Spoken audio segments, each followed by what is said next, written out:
भगत सिंह को फांसी दी रही थी तो उस समय वो जब जेल में थे तो जेल में भी भूख हड़ताल कर दिए। जतिन दास जो थे वो भूख हड़ताल किए और भूख हड़ताल में अंग्रेजों ने उन्हें भूखेले छोड़ दिया और उनकी जेल में भूख हड़ताल के दौरान ही मृत्यु हो गई। भगत सिंह को जब फांसी दिया जा रहा था मुस्कुरा के फांसी पे लटक गए। अंग्रेजों ने पूछा तुम्हें डर नहीं लग रहा है यहाँ पर? कहा कि डर अब आपको लगेगा। कैसा आदमी ने मरने जा रहा है कह रहा है डर आपको लगा। पूछे क्यों? कहा कि जो मैं आज लिख रहा हूँ कल इसका आगाज आएगा। मेरे मरने के बाद इस वतन पे मरने वालों का एक सैलाब आएगा। अंग्रेज ने तो फांसी देने का दे दिया। उसके बाद जो आंदोलन का रूप पकड़ा ना फिर उसको अंग्रेज रोक नहीं पाए थे सब। और जैसे हुआ उसके बाद जब सविनय अवज्ञा आंदोलन चल रहा था उस आंदोलन में महिलाएं पुरुष बच्चे सब ने भाग लिया और उसके जैसे भगत सिंह की एक चैप्टर क्लोज होता है 10 साल बाद सही कहा था भगत सिंह ने कि मेरे मरने के बाद इस वतन पे मरने वालों का सैलाब आएगा। 10 साल बाद एक ऐसी बड़ी सेना गठन हुई जिसमें 1.5 लाख सैनिक आए इस वतन पर मरने वालों की आजाद हिंद फौज। अंग्रेजों का रूह कांप गया कि 10 साल पहले वो अकेला व्यक्ति था जो कहा था कि मेरे मरने के बाद इस वतन पे मरने वालों का सैलाब आएगा। तुम एक भगत सिंह को मार सकते हो लेकिन जब वो सैलाब आएगी उसे कैसे रोकोगे? उन द्वितीय विश्व युद्ध अंग्रेज जीत चुके थे। महात्मा गांधी जेल जा चुके थे। सुभाष चंद्र बोस की भी मृत्यु हो चुकी थी। लगभग सारे क्रांतिकारियों को दबाया जा चुका था। फिर भी बोरिया बिस्तर समेट के अंग्रेज 1947 में भागे क्यों थे? आजाद हिंद फौज।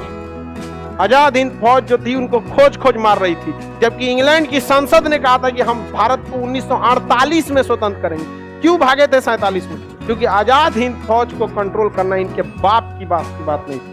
और भगत सिंह का याद आता है उन लोगों को भी कि उसको हम छोड़ दिए रहते ना तो इतना बवाल नहीं हुआ रहता। क्योंकि जब आजाद हिंद फौज के सैनिक लड़ रहे थे तो उन आजाद हिंद फौज के सैनिकों के आगे जब भगत सिंह की फांसी दिख रही होगी तो गोली लगने के बाद उठ के मार रहा था सब।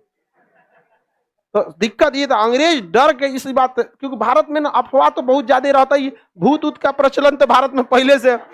अब भारतीयों आजाद हिंद फौज के सैनिकों में देशभक्ति इतनी थी ना, देशभक्ति इतनी थी, आजादी के लिए लड़ रहे थे। गोली लग गया है, आखिरी सांस चल रही है, फिर भी उठ के मार रहा है सब। बम लगल है, एक धड़ा उड़ गया है लेकिन मार रहा है सब। तो सबको लगा कि भूत नहीं ना सब बिहारी थे।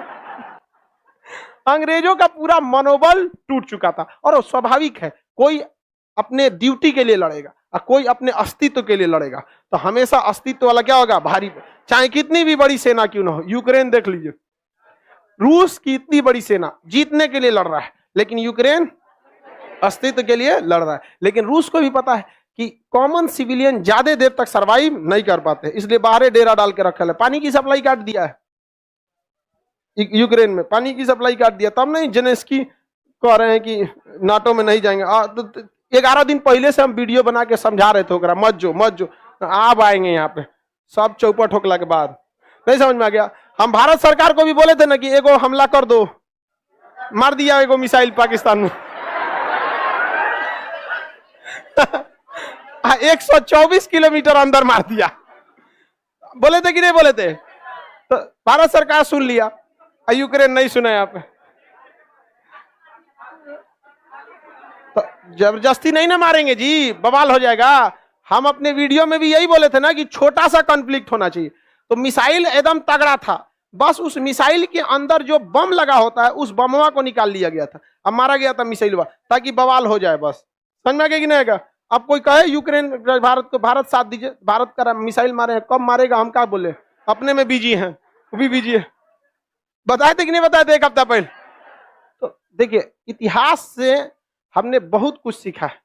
सिंधु सभ्यता से लेके अब तक सारा इतिहास में जितनी लड़ाइयां देखें सब में एक चीज देखें कि लड़ाई में वो तो पिसाइबे करता है जो लड़ रहा है, साथ में वो भी पिसा जाता है जो नहीं लड़ रहा है। इसलिए हम पहले ही बता के निकल दिए थे कि भारत सरकार ऐसा कीजिए, करियो दिया। अच्छा किया कि नहीं किया? चलिए आगे बढ़े। आगे जाके आप लोग जब जाएंगे, कभी आप लोग के हाथ में कभी देश का कमान हो तब डायरेक्ट आप लोग कहेंगे ऐसे नहीं ऐसे करो, नहीं समझ में आया? तब भारत में फिर से सोने की चिड़िया होगी। अभी तो बेरोजगारों का कबूतर खाना है।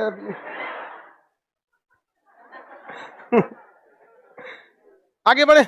ये कोचिंग जो है पटना में जितनी कोचिंग चल रही है या पूरी इंडिया में जितनी भी कोचिंग चल रही है, इस बात का चीख चीख कर गवाही देती है कि आपके स्कूलों में पढ़ाई अच्छे से नहीं की गई है, वरना यहां आने की जरूरत क्या थी? कौन सा हम लोग स्पेशल पढ़ा रहे हैं? नहीं समझे?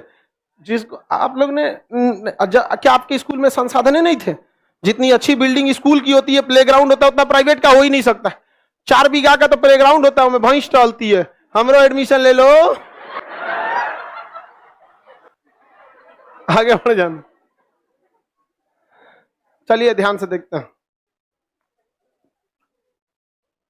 सरकार बात मान ली। बाबू देखो, शिक्षक का